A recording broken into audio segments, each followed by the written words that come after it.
I still remember the morning I realized something had changed. Not in the world. Not in the house, but inside my heart. It was a gentle Sunday morning, the kind where the sunlight slips quietly through the curtains and the air feels soft. I was sitting at the edge of my bed, holding my phone in my hand. I don't know why, but I kept staring at the screen like it would suddenly light up and show his name. My son's name. The same name that used to appear every single day, sometimes twice, sometimes 3 times. He used to call me for everything. To ask what to cook. To ask where he kept his socks. To tell me something funny he saw on the way to work. Sometimes. For no reason at all. Mom, just like that. I was missing you. But that morning the phone stayed still. Cold. Silent. And silence has a strange way of speaking to a mother. Tells you things no one else dares to say. My daughter-in-law had said something the week before. She didn't say it harshly, but the softness didn't hide the truth. Mother, you should rest now. We'll manage everything. You don't need to call him every day. I had nodded and smiled. But inside, something quiet cracked. Because I wasn't calling him to manage anything, I was calling because he was my child, my only child. My whole world wrapped into one heartbeat. That morning, as I sat with the phone in my hand, a strange thought came to me. What if this is how it begins? What if this is how mothers slowly fade out of their children's lives? Without noise, without fights, without a goodbye. Just a slow, steady silence. I don't know why, but tears filled my eyes before I could stop them. Not heavy tears. Just a soft, warm kind that slips down quietly, like they don't want to disturb you. That was the day I finally said out loud in the emptiness of my room. I think my son has stopped calling me after his wedding. And saying it hurt more than I expected. Let me tell you a little about my son. His name is Saad, a shy boy when he was little, the type who held onto the edge of my dupatta whenever someone visited. He used to hide behind me and peek out with big, curious eyes. I would always place my hand on his head and whisper, "It's okay. I'm right here."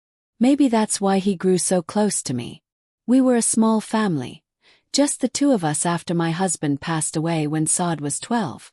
Those years were heavy, but Saad was the one who carried me through them without even realizing it. He would sit at the study table every evening pretending to do homework, but really he was watching me to see if I was crying. He became my comfort before he even learned what the word meant.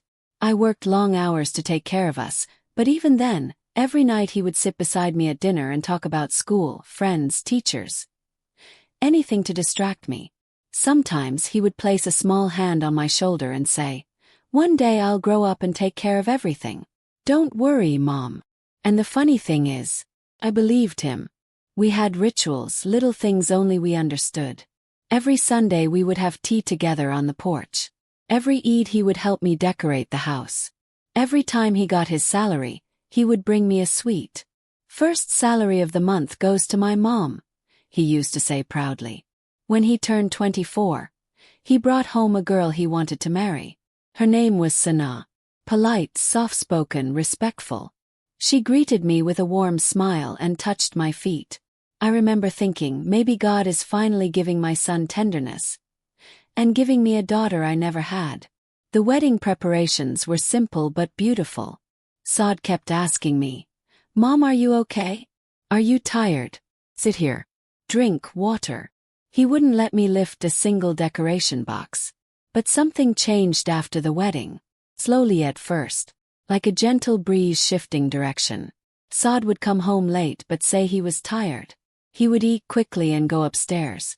On weekends, he would spend more time with Sana's family. He didn't realize I noticed. Mothers always notice. One evening I was making tea for everyone. I asked him, "Saad, will you take 1 cup or 2? He didn't look up from his phone. Later, Mom, we already had tea at her mother's place. Something about the way he said it, like I was asking for too much. Like offering tea was a burden. Sana would always be kind. No harsh words, no disrespect. But her presence created a new world around Saad, a world where I felt like a guest. And it wasn't her fault. It wasn't anyone's fault. Sometimes life just rearranges itself. Calls that used to be daily became once every 3 days. Then once a week. Hen only when he needed something signed or something cooked.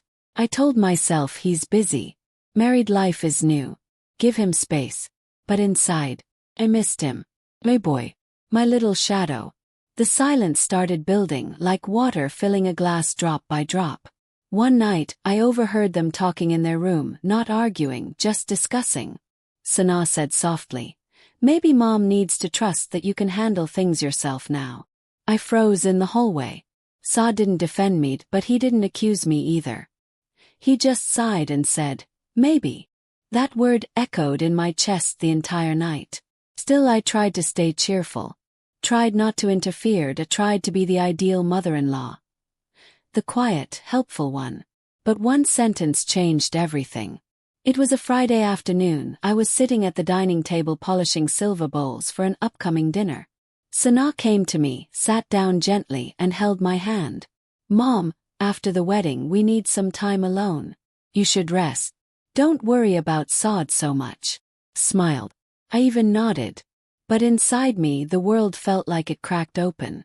Because she didn't mean harm. She meant peace. She meant space. But to me those words sounded like, "Step back. He is not yours the way he used to be." And maybe she was right. That night I lay in bed, staring at the ceiling. The room felt bigger than usual. Or maybe I felt smaller. I whispered into the darkness, "I think he's slipping away from me. And I don't know how to hold on without hurting him." Then I closed my eyes and waited for sleep. But instead of sleep, I felt a quiet ache settle inside me. An ache I didn't have a name for yet. The days that followed were quiet. Not the peaceful kind of quiet. But the type that sits heavily in the corners of a house, where even the tick of a clock sounds too loud. I tried to keep myself busy. I cleaned the cupboards. I arranged the kitchen. I folded and refolded the same set of bedsheets, but nothing filled the empty space that had begun to grow between me and my son. Sometimes I would walk past his room and pause. Just pause. Not to eavesdrop, not to intrude. But because I wanted to feel close to him, even if only through a closed door. I would hear laughter inside sometimes. Light laughter. Young laughter. New laughter. Not the kind that needed me. One evening after dinner, I was washing the dishes when Saad walked into the kitchen. For a moment my heart lifted. He hadn't come into the kitchen in days. I turned quickly and smiled. "Saad, the food was okay today." He nodded, but his eyes were on his phone. "Yeah, Mom, it was fine." Fine. Such a small word. Once he used to say, "Mom, nobody cooks like you. Even the smell of your food makes my day better." I wiped my hands on the corner of my dupatta and said softly, "Sit for a minute, son. You've been busy. I haven't spoken to you properly." He hesitated, a very small hesitation. Barely a second, but mothers notice hesitation the way they notice fever in a child. A quiet sign of something deeper. "I'll sit later, Mom. Sana is waiting upstairs.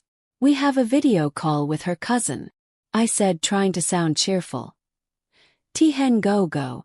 Don't keep her waiting." And just like that he was gone. A breeze at my back, footsteps fading, door closing upstairs. The sound resembled a soft goodbye. The next morning I decided to make his favorite breakfast. Parathas stuffed with potatoes and coriander. When he was little, he used to run into the kitchen saying, "Mom, is it ready? Give me quickly." I made them fresh, hot, crispy, that I even added butter the way he liked. When Saad sat at the table, he took one bite, looked up and said, "Mom, they're too oily. Sana doesn't let me eat oily stuff anymore." Froze. Not because he criticized the parathas, but because of the way he said it. He wasn't complaining, he was simply stating a new rule.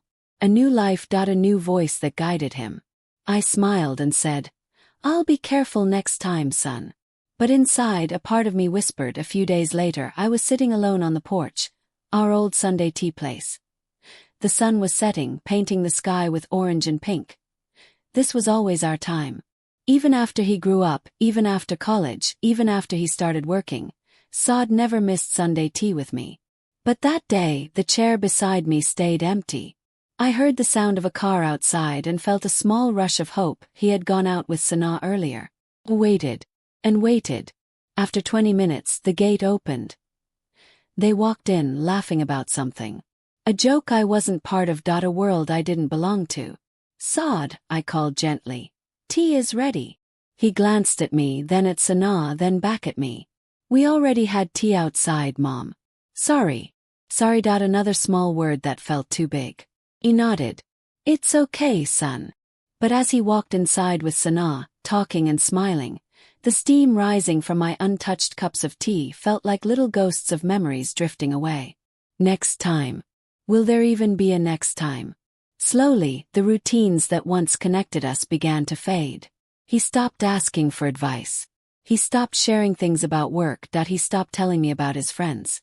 He stopped sitting with me at night. Even his laughter changed. It wasn't the same deep, warm laugh he used to share with me. This one was lighter. Shared with someone else. Someone new. I told myself he's married now. This is normal. You have to let him grow. But knowing didn't stop the hurting. A mother's heart is strange. It knows the truth, but still aches. One afternoon, Sanaa was rearranging the living room. A new table runner, new cushions, new wall decor. She was young, full of energy, full of plans. I watched her with a smile. Daughter, this looks very nice. You have good taste. Thank you, Mom, she said politely. Then she hesitated a moment and added, I just want to make the house feel like ours now. Her words were not wrong. Not rude. Not disrespectful. But something inside me tightened. The house that was built brick by brick with my struggles. The house where every wall held a memory of me and Saad. Now belonged to them. I didn't say anything, just nodded. But that night I couldn't sleep. Not because she changed the cushions, but because she changed the feeling of the house. And maybe she had every right to. But mothers don't adjust as quickly as children do. One evening I called Saad. Just to ask when he'd be home. Just to hear his voice. He didn't pick up. I tried again. Still no answer. I cooked dinner and waited. He came home late, close to midnight. He smelled of outside food. And happiness that didn't include me. I asked gently. Saad, son, I called you. You didn't see my calls. He shrugged. Phone was on silent. I didn't check. I stared at him quietly. This was the same boy who once answered my call even in the middle of an office meeting because Mom is more important. He sat on the sofa, tired. Sanaa came and sat beside him, leaning her head on his shoulder. Saad smiled at her. A soft smile. Warm. The kind of smile he used to give me. Something inside me trembled. Not from jealousy, but from realization. He has found a new center to orbit around. And I had become a distant star. A few days later we were eating dinner. Saad and Sanaa were chatting softly. I asked, Saad, son, how is work going? You look tired these days. He looked up briefly and said, It's fine, Mom. But please, don't worry so much. I'm not a child. The words weren't harsh. But they landed heavily. Not a child. I knew that. I raised him to be strong. To be independent. But hearing him say it, to me, felt like a door quietly closing. I forced a smile. I know, son. It's just a habit. He didn't respond. The silence between us felt like a hallway too long to cross. One afternoon, I went to place folded laundry outside their room. The door was slightly open. I wasn't trying to listen. Truly I wasn't. But I heard Sanaa's soft voice. But I feel your mother doesn't trust me. She always watches us. My breath caught. Saad sighed. No, Sanaa, she's just like that. She doesn't mean harm. Maybe, Sanaa said. But I feel like she wants to stay involved in everything. A long pause, then Saad replied. Well, you're my family now. Of course you should have space. Space, another simple word. One that pushed me further away without touching me.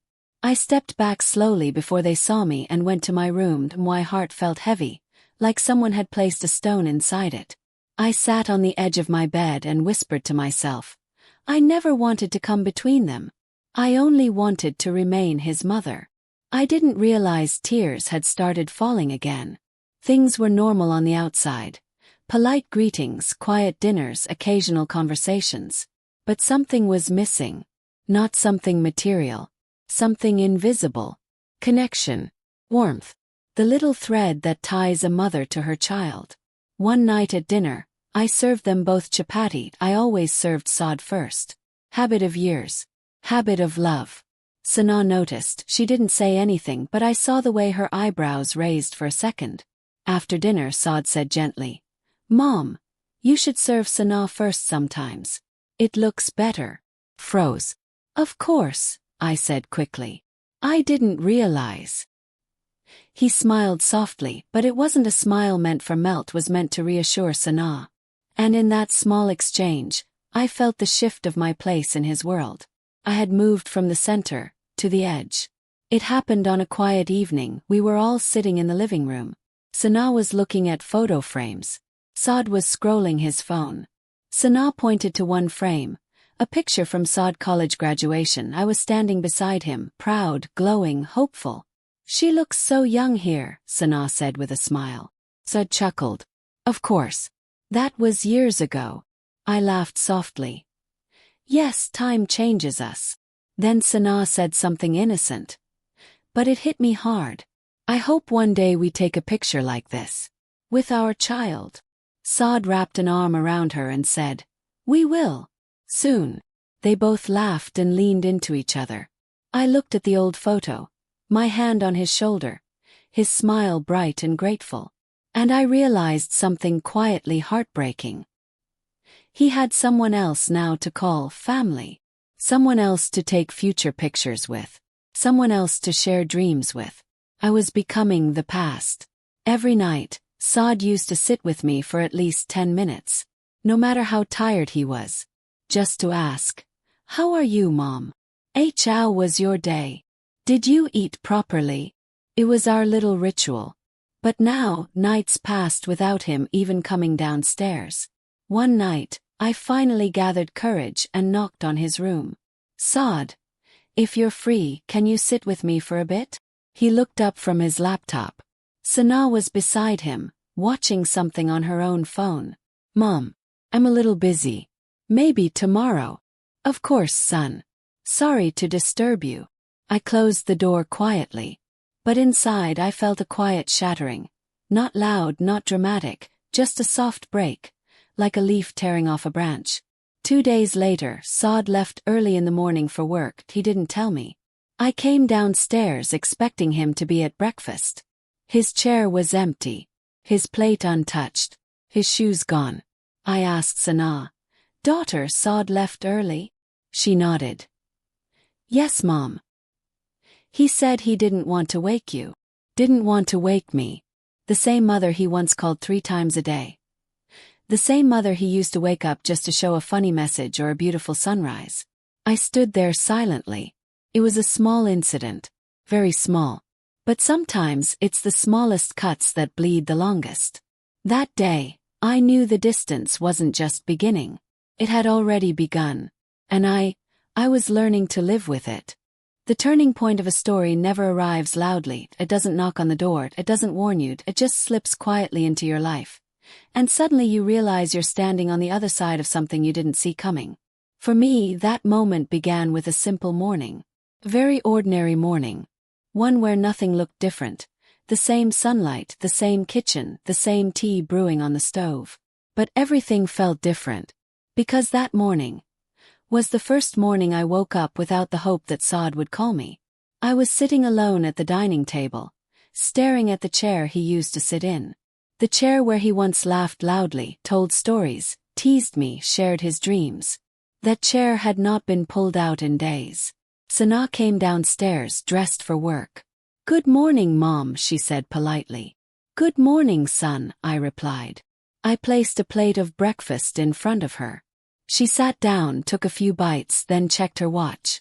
"Saad is already at the office," she said softly, as if trying not to hurt me with the information. He nodded. "I know. But inside, I couldn't help remembering a time when he never left home without touching my feet, when he used to peek into my room and say, "Mom, I'm leaving, pray for me. Give me your prayers." Now, he left without even unlocking my door. That morning, as Sana left for work, the house felt too quiet, too still. It felt like a place waiting for someone who wasn't coming. I don't expect gifts. I don't expect celebrations. Mothers don't need grand things. We live on small gestures. Like a call, a hug, a whispered blessing. It was my birthday. A simple date circled on the calendar. Not because I wanted to celebrate, but because Saad had circled it himself years ago. Never let me forget, Mom. It's the most important day. But that year, he forgot. The entire day passed. Morning, afternoon, evening. No call. No message. Not even a simple, happy birthday. I told myself he must be busy. He must have meetings, he must be tired.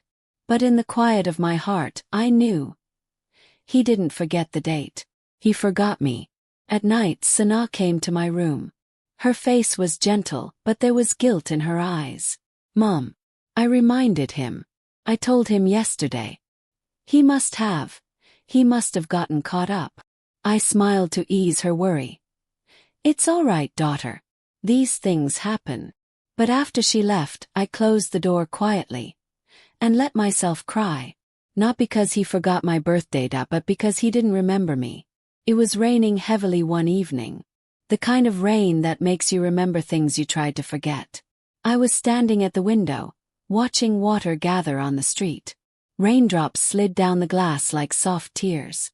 Saad came home late, drenched, frustrated. He looked tired, worn out, pressed down by life. I rushed forward, worried.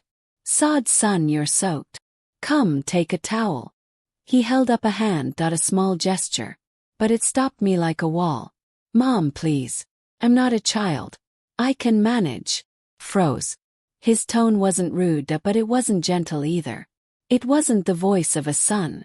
It was the voice of a man who no longer needed his mother. Sana came running behind him with a towel. She wrapped it around him tenderly. "Saad, you'll fall sick. Why didn't you call me?" I was worried. He softened, completely softened. And right in front of me. His entire posture changed. His voice lowered. His expression became tender. For her. Only for her. I watched quietly, feeling like a curtain had gently fallen between us. He brushed past me on his way upstairs. The rainwater dripped from his clothes onto the floor, little droplets marking a trail. I stared at those droplets. Once upon a time, he used to run into my arms when it rained. Now he walked past me without seeing me. As the rain outside grew heavier, something inside me cracked with the same rhythm. A few days later, something happened that left a deeper mark. Sana's parents invited Saad and her for dinner. I was happy for them. I said, "Enjoy, son. Family time is important." He nodded. Then casually, so casually, he said, "Mom, they wanted to know if you could stop by a different day. They feel awkward when you come alone." I felt the words hit me in slow motion. They feel awkward when I come alone. I swallowed. "I understand. They didn't mean anything wrong," he added quickly. He nodded. "Of course not. It's all right." He left the room. I stayed frozen in my chair. My hands were trembling. Not because of what they said. Not because I wasn't invited. But because my son repeated their words. Without defending me. Without even thinking how it might feel. He didn't soften the sentence. He didn't change the phrasing. He just delivered it like a message from someone more important. I sat there long after he left, staring at the empty doorway. And in that moment I realized. He wasn't choosing them over me. He was just forgetting to choose me at all. One afternoon my sister called. She lives in another city. We talked for a while and she asked, "How is Saad? Does he call you often after the wedding?" I opened my mouth to answer. But nothing came out. Not because I didn't know the answer. But because admitting the truth, even to my own sister, felt like exposing a wound still bleeding. So I lied. Yes, he calls. He's busy, but he calls. My voice shook slightly. My sister didn't notice. When I ended the call, I sat for a long time on the sofa, my hands folded in my lap. And for the first time, the silence around me felt humiliating. A quiet humiliation that only a mother's heart can understand. Not anger, not resentment, just a deep ache of being forgotten by the one person you raised with your whole soul. The moment everything truly changed came suddenly like a slap from fate. One afternoon I slipped in the kitchen. My foot got caught on the corner of a rug that I fell hard. Pain shot up my leg. I tried to stand, but couldn't. I reached for my phone. My hands were shaking that I dialed Saad. 1 ring. 2 rings. 3 rings. No answer. Called again. Still no answer. Called Sana. She didn't pick up either. I was lying on the kitchen floor, my leg throbbing, my breath shallow. I wasn't scared of the pain. I wasn't scared of falling. I was scared because the 2 people who lived in the same house as me didn't answer their phones. After a long delay, maybe 15 minutes, maybe 30, I don't know, the door finally opened. Heard footsteps. He rushed into the kitchen. Mom, what happened? I looked at him. My son. My child. Tears formed in my eyes. Not because of pain, but because, for the first time in months, he looked at me with concern. I whispered, I called you. He froze. I must not have heard. I shook my head gently. It's all right, son. Help me up. He and Sana helped me to my room. Saad made me tea. Sana brought an ice pack. But even in that moment of care, a small voice inside me whispered, I had to fall for him to see me again. The next morning, I overheard Saad talking to Sana. We need to be more careful. Mom is getting old. She might need help. He said it so casually. I smiled sadly. Yes, I was getting old, but the part that hurt wasn't the word old. It was the realization that he had begun seeing me as a responsibility. I made tea for myself and went to the porch. Saad and Sana were walking out, dressed nicely. Where are you going? I asked softly. Sana's parents invited us, he said. Okay. He hesitated. Then he said the words that broke something inside me. Mom, maybe you should stop expecting me to spend Sundays with you. I have my own life now. My world stopped. Not dramatically. Quietly. Like a small candle going out. I didn't react. Didn't cry. Didn't even blink. I just nodded. Of course, son, you're right. He smiled, relieved. He didn't see the tear that rolled down the side of my face after he turned away. He didn't hear the quiet shattering inside me. He didn't notice the unchanged cup of tea trembling in my hand. Because he wasn't looking at me anymore. When I walked back into my quiet house that day, something in me felt different. I did not cry right away. I simply stood in the middle of my small living room and listened to the silence. It was an old silence, the kind that had lived with me for years after my husband passed away. But today, it felt heavier, as if the silence itself knew I had been replaced. I placed my purse on the table and sat slowly on the sofa. I kept replaying my son's voice in my head. It was not loud. It was not cruel. It was simply distant. Like someone speaking from a faraway room. I whispered to myself.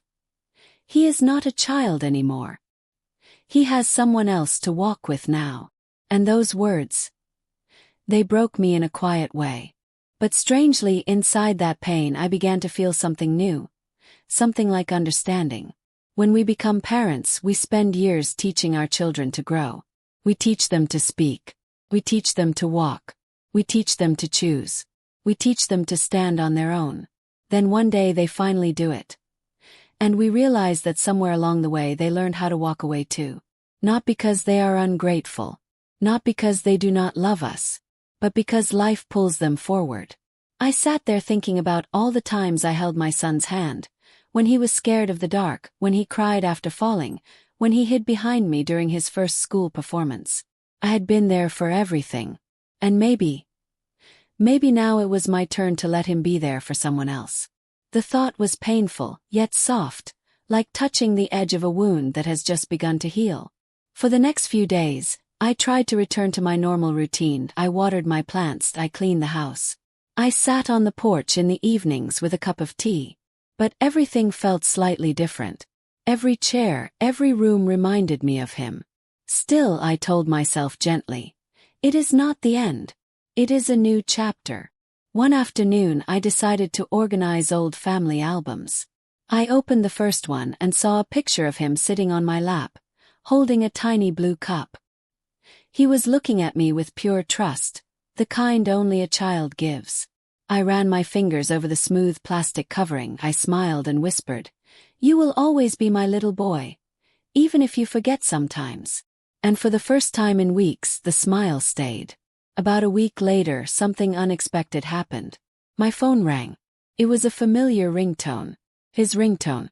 I froze for a second. My breath caught. My hands shook a little as I reached for the phone. I answered softly, "Hello?" There was a pause.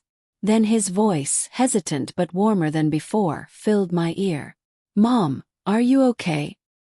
I wanted to check on you." For a moment, I could not speak. 1,000 answers rushed through me. The loneliness, the hurt, the unspoken words, but I pushed them aside. I said gently, "I'm fine, son. Thank you for calling." Another pause. Softer one. "Mom, I know I haven't been around much. Things have been busy. I'm trying to adjust. But I didn't mean to make you feel alone." His voice cracked just slightly, just enough for me to feel the truth in it. And in that moment, all the anger inside me melted. All that remained was the quiet love of a mother. Because mothers are strange, aren't we? We carry hurt, but we forgive before the wound even heals. I replied, "It's all right. You're building a new life. I understand." He sighed, relieved. "Mom, I'll visit this Sunday. Is that okay?" I felt my eyes fill, but my voice stayed steady. "Yes, son, that would make me happy." Sunday came. I cleaned the house even though it did not need cleaning. I cooked his favorite dishes. Just small portions, nothing overwhelming. I wore a simple shawl and sat by the window, waiting. When he finally walked in, he looked tired, but he also looked like my son again. The one I recognized. The one who used to run to me after school. He hugged me a little tighter than usual. "Mom, I'm sorry," he whispered. I held his arm and said, "No, son. You're not a child anymore. You have responsibilities. I don't want to be another burden on your shoulders." He sat next to me, shaking his head. "You're not a burden. I think I just forgot how important you are. Everything is new." And I got carried away. His honesty touched me deeply. We talked for a long time, not with accusations. Not with tears. Just quiet truth. I told him what I had felt. Not in dramatic words, but in soft ones. He listened. Truly listened. And that was enough for me. More than enough. After that day, things did not magically become perfect. Life does not work like that. But small changes began to appear. He called me once a week. Even if it was just for 5 minutes. He visited twice a month. And sometimes he sent me pictures of meals he cooked with his wife. I never complained. I celebrated each small moment quietly in my heart. Sometimes my daughter-in-law also joined the calls. Our interactions were polite and formal. But over time, a little warmth grew between us. One day she said, "Mom, we want you to come for dinner next week." It was simple, ordinary. But to me it felt like a door opening, just a little but enough for light to enter. As the weeks passed, I understood something deeply. A mother's love is not meant to hold a child in place. It is meant to give them the courage to step into their life. Even if that means stepping away sometimes. My son had not stopped loving me. He had simply gotten lost in the newness of marriage, responsibilities, adjustments. And I had gotten lost in my fear of being forgotten. We both needed time. We both needed space. We both needed understanding. And slowly we found it. One evening, while arranging the cushions on my sofa, I realized something. The house no longer felt painfully quiet. Felt peaceful. My heart no longer felt abandoned. Felt steady. I had learned to let my son be a husband, an adult, a man with his own life, while still being his mother in a quieter, deeper way. Love does not always look like daily calls or constant visits. Sometimes love is a message every few days. Sometimes love is a warm smile when he enters the room. Sometimes love is sitting in silence together, knowing nothing has truly been lost. My relationship with my son was changing. And change, I realized, does not always mean loss. Sometimes it means growth. Growth that comes slowly, gently, like a plant turning toward the sun without anyone noticing. And as I sat there in my quiet living room, I felt something I had not felt in a long time. Hope. Soft, steady hope. The evening light was fading when I finally sat down on my porch with a warm cup of tea. A soft breeze moved the curtains beside me. Somewhere in the distance a child was laughing, a sound so pure it felt like a blessing. I wrapped my shawl a little tighter around my shoulders and closed my eyes. It had been a long journey getting here, not a physical journey, but an emotional one. One that had taken me through confusion, loneliness, hurt, acceptance, and eventually, quiet peace. I thought back to the early days after the wedding, when every day felt like a reminder that my son's world was changing without me. How I sat by the phone, waiting for rings that never came. How I worried that I had somehow failed as a mother. How I blamed myself for things that were never mine to blame. But life has a gentle way of teaching us, not with loud lessons, but with soft nudges and quiet realizations. As I watched the sky change colors, I whispered to myself, maybe love is not supposed to stay the same. And it was true. Children grow. Lives shift.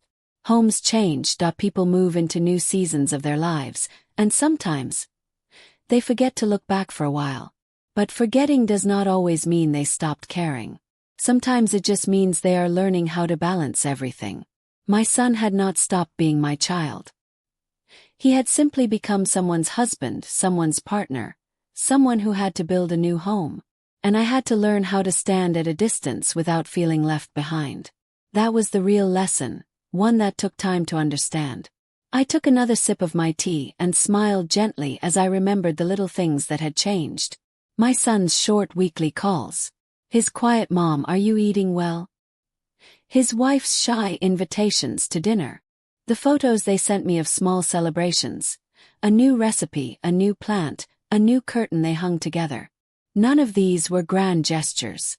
They were simple, ordinary. But they were enough.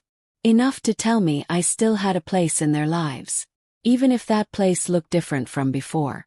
And sometimes, different can still be beautiful. As the moon slowly rose, I realized something else, something even more important. While I was learning to accept the new rhythm of my son's life, I had also started finding myself again. I had started watering my plants with more care. I had begun walking in the mornings, greeting neighbors I once ignored. I had joined a small community group at the local center, where we shared tea, stories, and laughter. For so long, my world had revolved around my son. It felt strange at first to build a small world of my own, but slowly, it became comforting. I was not losing him, that I was rediscovering me. As I watched the stars appear one by one, I felt my heart rest in a way it had not rested in years. There was no bitterness. No tightness in my chest. No ache of being forgotten. Just a soft understanding. My son loved me. Not in the same way he did as a little boy. Not in the way he did when he ran into my arms after school, but in a grown-up, imperfect, human way. And that was enough. More than enough. Before going back inside, I looked up at the sky and whispered a simple truth to myself. Love changes shape, but it never disappears. That is what life had taught me. Children may drift. Homes may grow quieter. Days may feel longer when we sit alone, but love, real love, does not die.